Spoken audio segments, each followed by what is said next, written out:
మీడియాలో నేను విద్యాశాఖ మంత్రి అవుతున్నానని వచ్చినప్పుడు చాలామంది నాకు మెసేజ్ పెట్టారు. విద్యాశాఖ చాలా కష్టమైనది, అంత అవసరమా ఐటీ ఇండస్ట్రీస్ ఇన్వెస్ట్మెంట్స్ ఇన్ఫ్రాస్ట్రక్చర్ తీసుకోవాలని చెప్పాను. ఒకటి చెప్పా, నాకు ఛాలెంజ్ అంటే చాలా ఇష్టం. నేను విద్యాశాఖ మంత్రి చేసిన తర్వాత గౌరవ ముఖ్యమంత్రి చంద్రబాబు నాయుడు గారిని కలిసి అని అడిగాను, సార్ మీరు మీ డైరెక్షన్ నాకు ఏంటి అని. అప్పుడు ఆయన ఒకటే చెప్పాను, ఎన్ఐఆర్ఎఫ్ ర్యాంకింగ్లో ఈరోజు ఆంధ్ర రాష్ట్రం 9వ స్థానంలో ఉంది.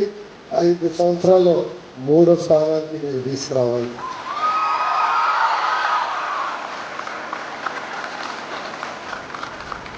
ఆంధ్ర రాష్ట్రంలో మన అనేక ప్రభుత్వ యూనివర్సిటీలు ఉన్నాయి.